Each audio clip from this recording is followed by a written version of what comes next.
Muy buenas a todos y bienvenidos al análisis y explicación del artículo 6 de la Ley 39/2015 del Procedimiento Administrativo Común de las Administraciones Públicas orientado para opositores.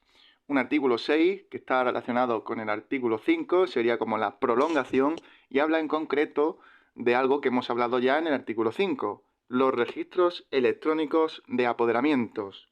Un artículo bastante largo, así que por eso, sin más, comenzamos a analizarlo.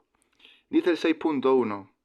La Administración General del Estado, las comunidades autónomas y las entidades locales dispondrán de un registro electrónico general de apoderamientos, en el que deberán inscribirse al menos los de carácter general otorgados a PUDACTA, presencial o electrónicamente, por quien ostente la condición de interesado en un procedimiento administrativo a favor de representante, para actuar en su nombre ante las administraciones públicas. También deberá constar el bastanteo realizado del poder. Así que vemos que cada administración tiene un registro electrónico general de apoderamientos. Tanto el Estado, tanto comunidades autónomas, tanto comunidades locales, cada una de esas administraciones tiene un registro electrónico general de apoderamientos.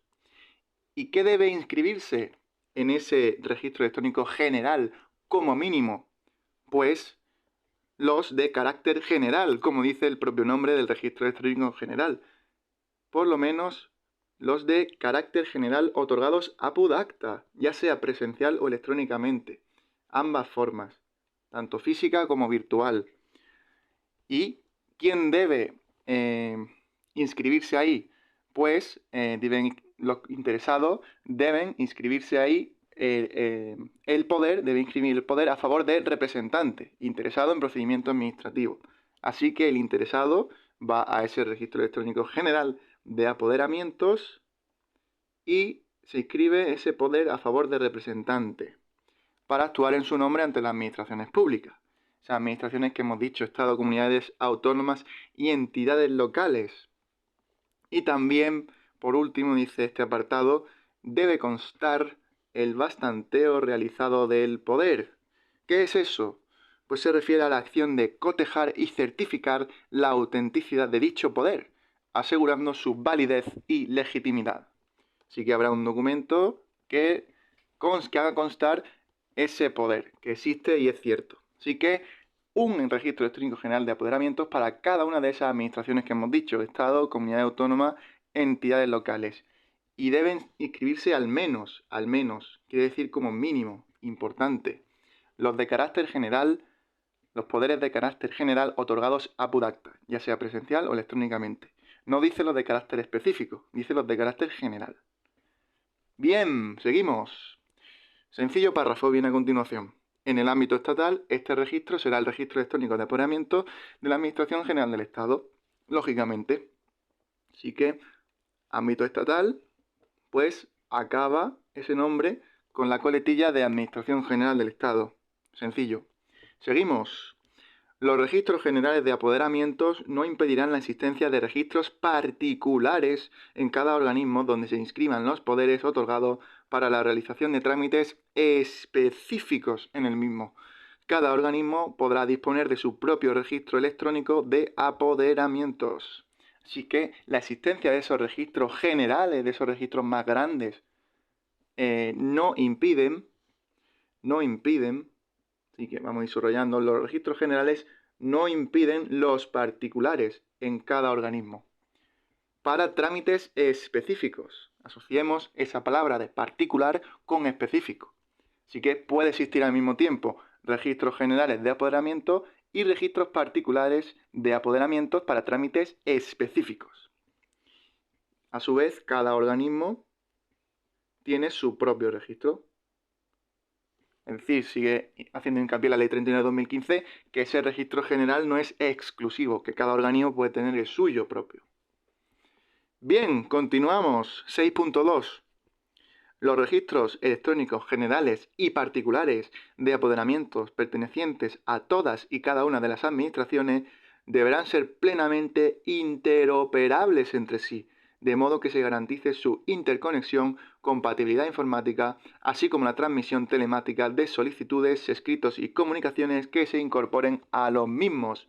Así que el concepto muy importante que les gusta a los modernos de la administración es que todos los registros, todos, tanto los generales como los particulares, deben ser plenamente interoperables entre sí. Palabra importante. ¿Qué es esta interoperabilidad? Pues significa que estos sistemas son capaces de intercambiar información y operar de forma conjunta, facilitando la gestión eficiente de los poderes otorgados. Sería, haciendo un símil con una persona, pues sería que esas dos personas se entiendan perfectamente y hablen el mismo idioma. Entonces, si no hablasen el mismo idioma, no serían interoperables entre sí y por tanto la interconexión, la compatibilidad informática, la transmisión de solicitud de escrito y comunicaciones pues sería muy complicada. Así que esa interoperabilidad es esa capacidad de entenderse entre esos registros o sistemas informáticos, ya que estamos hablando de registros electrónicos. No olvidemos eso. Estamos ante una pantalla de un ordenador. Bien, seguimos. Los registros electrónicos generales y particulares de apoderamiento permitirán comprobar válidamente la representación de quienes actúen ante las administraciones públicas en nombre de un tercero mediante la consulta a otros registros administrativos similares al registro mercantil de la propiedad y protocolos notariales. Así que dentro de esos registros que estamos estudiando se puede comprobar también la representación, permitirán comprobar la representación de esos representantes mediante pues un enlace, una consulta a otros registros administrativos, al registro mercantil, al de la propiedad y protocolos notariales. ¿Qué es el registro mercantil? Pues es una entidad pública que recoge información sobre sociedades y empresarios, garantizando la publicidad y seguridad jurídica en asuntos comerciales. ¿Qué es el registro de la propiedad? Pues es una institución que inscribe y publica los actos y contratos relacionados con bienes inmuebles, viviendas, locales, etc., terrenos, estableciendo la situación jurídica de dichos bienes. ¿Y los protocolos notariales qué son? Pues son documentos en los cuales los notarios registran los actos y contratos que presencian, otorgando autenticidad y certeza jurídica. Así que dentro de esos registros electrónicos, tanto generales como particulares de apoderamiento, se puede comprobar la representación consultando otros registros que estarán enlazados. Bien, y obviamente, como están enlazados, pues deben ser interoperables. Los registros mercantiles de la propiedad y de los protocolos notariales serán interoperables con los registros electrónicos generales y particulares de apoderamientos. Así que, de nuevo, interoperabilidad. Hay que entenderse entre registros electrónicos, claro. Continuamos y para ello vamos a bajar, que este artículo es largo, y nos quedamos por aquí, en el 6.3. Bien, seguimos. Los asientos que se realicen en los registros electrónicos generales y particulares de apoderamientos deberán contener al menos la siguiente información. A. Nombres y apellidos o la denominación o razón social, documento nacional de identidad, número de identificación fiscal o documento equivalente del poderdante. B. Justo lo mismo que el A, pero del apoderado. C. Fecha de inscripción. D. Periodo de tiempo por el cual se otorga el poder. E. Tipo de poder según las facultades que otorgue. Así que vemos que este apartado 6.3 habla sobre los asientos que son más esas anotaciones que se añaden en los registros. Podríamos imaginarnos que son como unas filas de una tabla. Esos asientos se van ahí acumulando, y cada asiento o cada fila, como lo queramos entender, pues tiene la siguiente información. Cada fila tiene una serie de columnas, podríamos decir. Ya hemos dicho el A, datos del poderdante, es decir, del que da el poder, datos del apoderado, es decir, del que recibe el poder, y de esos dos pues son nombre y apellidos o la denominación o razón social. Vamos ahí subrayando, nombre y apellidos, lo típico, denominación o razón social en caso de no ser una persona. Sería, por ejemplo, una razón social de una entidad es el nombre oficial bajo el cual opera una empresa o institución. DNI, Documento Nacional de Identidad. Número de identificación fiscal, el NIF, que es un código único asignado a personas y entidades con fines tributarios y administrativos o equivalentes. Es decir, son todos esos documentos que permiten identificar al poder dante y al apoderado. También fecha de inscripción del poder, se hizo tal día. También periodo de tiempo por el cual se otorga el poder, X tiempo, es variable. Y veremos en próximos apartados cuánto es el máximo de ese tiempo. Y también tipo de poder, que veremos también en el próximo apartado, los tipos de poder que hay. Así que toda esta información, aparte de sabérsela de pe a pa, pues están contenidas en los asientos de los registros que estamos viendo. Bien, seguimos bajando en este gran artículo 6 y para ello no nos cabe todavía todo, pero lo podemos dejar así. Bien, 6.4. Los poderes que se inscriban en los registros electrónicos generales y particulares de apoderamientos deberán corresponder a alguna de las siguientes tipologías. Tipos de poder. Así que vamos a ir subrayando tipologías. Hay 3 apartados. A. Un poder general para que el apoderado pueda actuar en nombre del poder dante en cualquier actuación administrativa y ante cualquier administración. Vamos a ir subrayando. Un poder general.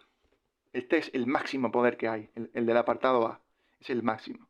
Un poder general para que el apoderado, el que recibe el poder, pueda actuar en nombre del poder dante, el que da el poder ante cualquier actuación administrativa y cualquier administración, es decir, es el poder máximo, el poder de dominar el mundo, es el 4A.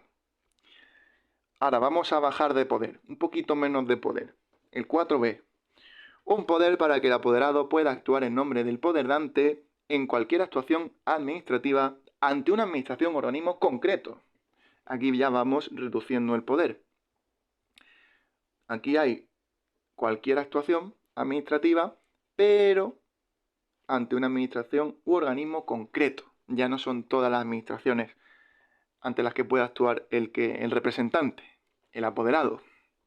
Y por último, el C es el poder más pequeño, el más humilde. Y dice que un poder para que el apoderado pueda actuar en nombre del poder dante únicamente para la realización de determinados trámites especificados en el poder. Así que vemos que la clave en este apartado es trámites específicos. Ya no es cualquier actuación administrativa, ya solo ciertos trámites específicos. Así que vemos que este apartado va descendiendo de un poder más amplio a un poder más pequeño. Y culmina el 6.4 diciendo: cada comunidad autónoma aprobará los modelos de poderes inscribibles en el registro cuando se circunscriba a actuaciones en su respectiva administración.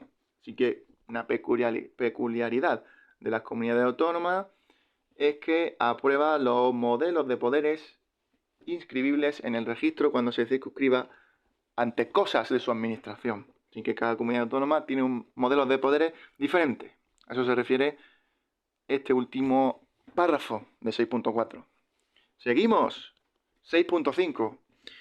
El apoderamiento apudacta, que ya hemos visto lo que es, se otorgará mediante comparecencia electrónica en la correspondiente sede electrónica, haciendo uso de los sistemas de firma electrónica previstos en esta ley, o bien mediante comparecencia personal en las oficinas de asistencia en materia de registros. Así que vemos 2 formas de otorgar el apoderamiento apudacta. La primera forma sería mediante comparecencia electrónica. Vamos a subrayarlo mejor en otro color.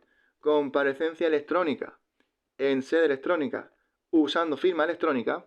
Primera opción, que es la opción virtual.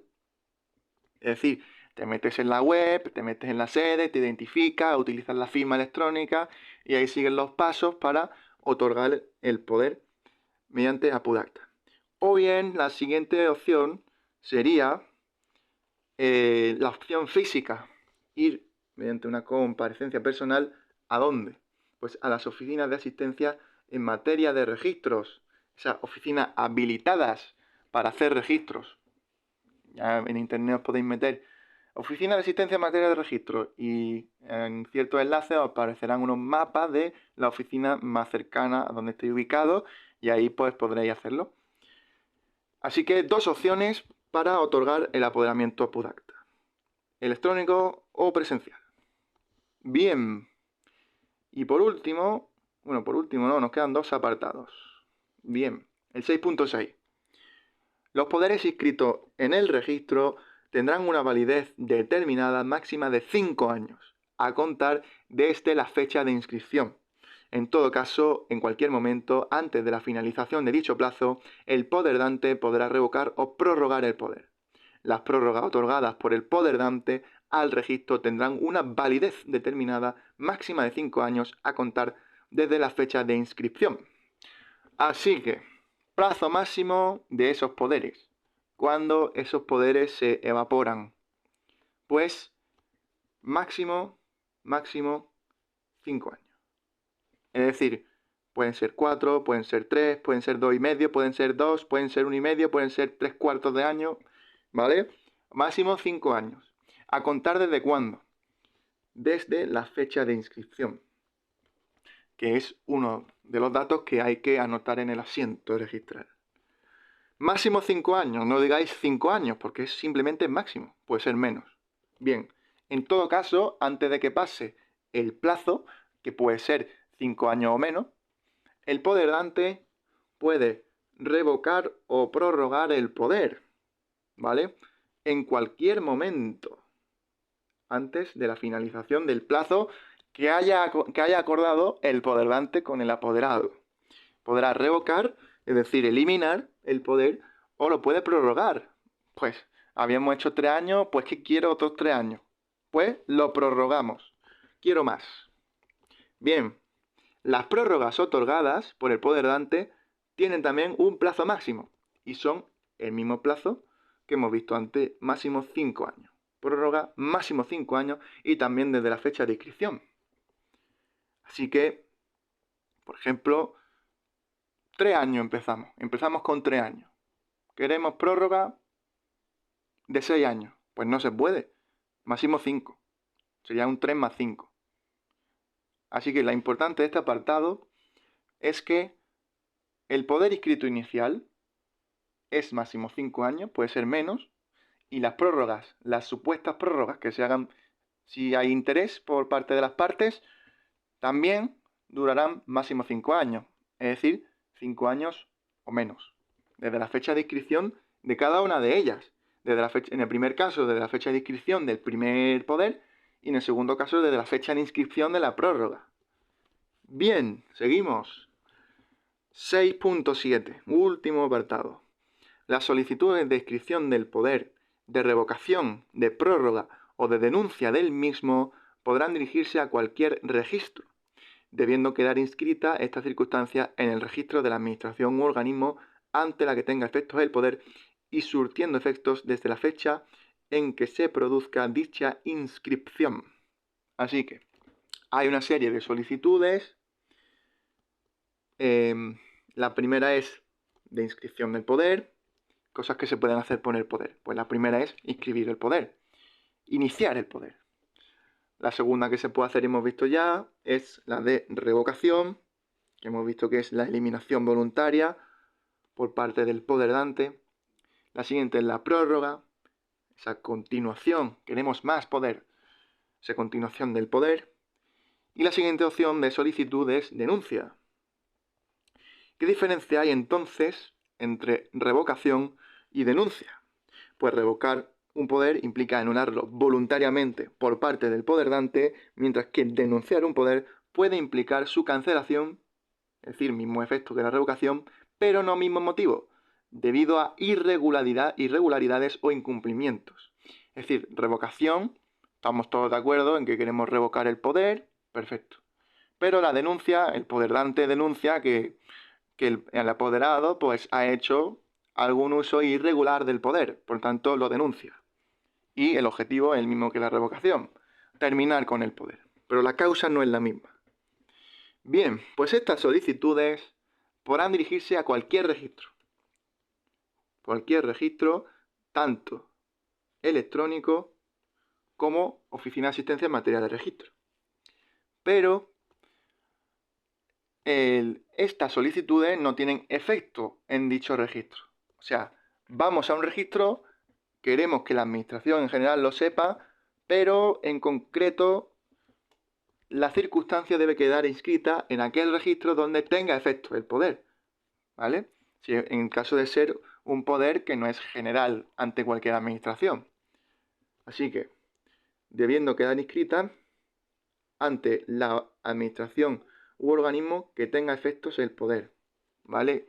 Y en ese tiempo pasará un tiempo entre que registra la solicitud y luego queda inscrita esa circunstancia en la administración o organismo en la que tenga efecto el poder, mientras que se pasa de una administración a otra, un organismo a otro, los papeles, las solicitudes, pues hay un tiempo, no es instantáneo. Por eso dice el 6.7 al final, surtiendo efectos desde la fecha en que se produzca dicha inscripción. Efectos, fecha en que se produzca dicha inscripción final. Esa inscripción donde tenga efecto el poder. No desde que se hace la solicitud y se registra. No, desde que se inscribe en la administración en que tenga efecto el poder. Importante. Así que sin más queda analizado este gran artículo 6, menudo artículo. Ya vemos que termina con que se declaró nulo e inconstitucional el segundo párrafo del apartado 4 por una sentencia del Tribunal Constitucional. Así que perfecto, por eso hemos visto antes lo de párrafo anulado. Así que algo que no nos tenemos que estudiar. Así que sin más, un artículo con muchos detalles, a su vez con muchas posibles preguntas, al igual que el número 5. La verdad es que de la Ley 39/2015 hay que sabérsela muy bien porque tiene muchísimas preguntas, porque es súper importante. En las oposiciones son muy preguntadas porque vamos a trabajar en la administración y por tanto esta ley es crucial para comprender un poco la administración. Así que sin más, queda analizado el artículo 6 y nosotros nos vemos en el próximo vídeo que será el del artículo número 7. Un saludo.